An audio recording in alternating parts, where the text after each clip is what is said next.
नमस्कार बच्चों, Kumar study circle में आप सबका स्वागत है। सीजीपीएससी मेंस में आज मैं एक निबंध छत्तीसगढ़ धान का कटोरा जो इम्पोर्टेंट हो सकता है आगामी जो आपका प्रतियोगिता परीक्षा है सीजीपीएससी मेंस का, उसमें ध्यान रखते हुए एक निबंध में लेके आया हूँ छत्तीसगढ़ धान का कटोरा। इस ऐसे करके पूछा जा सकता है, तो इसको लिखे कैसे? तो छोटा सा, जैसे मैं हमेशा बोलता हूँ, छोटा सा भूमिका अच्छा बांधना होगा आपको। तो हम लिखेंगे छत्तीसगढ़ एक कृषि प्रधान राज्य है। यहाँ का लगभग 80% मुख्य कार्यशील जनसंख्या कृषि से आजीविका पाती है। यहाँ सर्वाधिक क्षेत्रफल में धान की खेती की जाती है। धान की अनेक प्रजातियाँ और विपुल उत्पादन के ही कारण इसे धान का कटोरा कहा जाता है। यहाँ की संस्कृति अर्थात छत्तीसगढ़ वासियों की संपूर्ण जीवन शैली धान और चावल पर ही आधारित होती है। इस राज्य में देश के किसी भी क्षेत्र की तुलना में धान की सर्वाधिक प्रजातियां पाई जाती है। राज्य और यहाँ के निवासियों के जीवन इसी पर आधारित है। जीवन संस्कार के विविध सोपानों के साथ छत्तीसगढ़ के लोगों के धर्म और अनुष्ठान, खान पान, अर्थव्यवस्था में भी धान और चावल की ही प्रमुखता सर्वत्र दिखाई देती है। आमतौर पर लोग इसे मात्र एक अन्य के रूप में ही जानते हैं, पर छत्तीसगढ़ में इसके अलावा इसमें बहुत कुछ समाहित है। धान के अंतर्गत बहुत कुछ समाहित है। चलिए एक एक चीज को हम लोग देखते हैं। तो दूसरा हेडिंग आपका होगा किस्म। छत्तीसगढ़ में धान की किस्मों को दो श्रेणी में विभाजित किया जाता है। हरहुन यानी देर से पकने वाले, और पतले धान जिसमें दुबराज, सफरी, बादशाह भोग, विष्णु भोग, जीरा फूल, जवा फूल आदि, तथा गुरहुन अर्थात जल्द पकने वाले मोटे धान जिनमें गुरमुटिया, लुचई, पलटू, पेरवा आदि सम्मिलित है। प्रदेश में धान के 20,000 से अधिक किस्में पाए जाते हैं। सबसे बड़ी बात है कि हमारे देश में, हमारे प्रदेश की बात करें तो देश में सबसे ज़्यादा अभी तो बोला जाता 22,000 के करीब, 20,000 से 22,000 बोला जाए, 20,000 से 22,000 यहाँ पर प्रजातियाँ पाई जाती है। किसकी? धान की।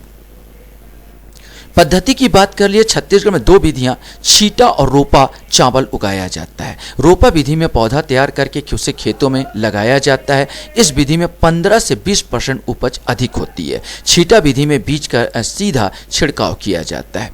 प्रमुख उत्पादक क्षेत्र को हम लोग अगर देखें तो छत्तीसगढ़ में चावल का प्रमुख छत्तीसगढ़ के मैदान में अधिक होता है। अब छत्तीसगढ़ का मैदान पूरा आपका पूरा नक्शा आपने देखा होगा, तो ये दुर्ग है, अपना बिलासपुर है, रायपुर है, ये जो मेन क्षेत्र है ये पूरा छत्तीसगढ़ का किसके अंतर्गत आते हैं? मैदान के क्षेत्र में आते हैं। तो छत्तीसगढ़ का चावल मुख्यतः छत्तीसगढ़ के मैदान में अधिक होता है।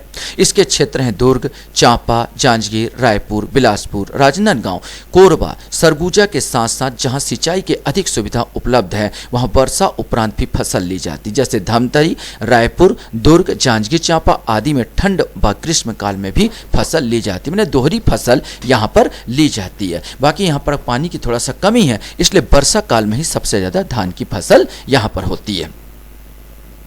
धान छत्तीसगढ़ी संस्कृति का एक हिस्सा है। छत्तीसगढ़ की संस्कृति में जीवन के प्रत्येक संस्कार में धान और चावल को उपयोग की अनिवार्यता है। जन्म के बाद शिशु को प्रसव कराने वाले दाई से धान भरे सूपे में लेटाकर लेने से लेकर मृत्यु संस्कार में चावल से बने पिंड में पिंडदान तक हर सोपान में चावल की महत्ता है। छत्तीसगढ़ में विदाई में बेटी बहन को गोद भराई जैसे ये ओली भराई की जाती रही है, जिसमें उसमें आंचल में चावल या धान भरा जाता है। मेहमानों को भी यदा कदाचित करते हुए उपहार स्वरूप धान या चावल दिए जाते रहे हैं। शिक्षा और दान इन्हीं का एक हिस्सा इन्हीं का ही किया जाता है। भिक्षा और दान बोला जाए तो इन्हीं का ही किया जाता है। जजमानी प्रथा के लेन देन धान से ही हुआ करते हैं। जजमानी प्रथा क्या होता है? जजमानी प्रथा में जैसे कोई नाई है, धोबी है, जिससे हम काम करवाते हैं, तो वो साल भर हमारे यहाँ पर काम करता है और काम के एंड में जब फसल पकता है तो हम 1 बोरा या 2 बोरा धान उनके मेहनताना के रूप में दे देते हैं। इसी को जजमानी प्रथा कहते हैं। और यहाँ पर गाँव में जजमानी प्रथा आज भी प्रचलित है। छत्तीसगढ़ की राजनीति में भी धान की महत्ता है। पिछला चुनाव कांग्रेस पार्टी ने धान के नाम पर ही जीता था। 2018 के विधानसभा चुनाव में कांग्रेस पार्टी ने अपनी घोषणा पत्र में धान की कीमत 2500 रुपये प्रति क्विंटल करके यह वादा किया, और नवंबर 2018 में जब छत्तीसगढ़ में भूपेश बघेल की सरकार बनी तो राज्य सरकार ने 25 रुपए की दर से धान की खरीदी भी की।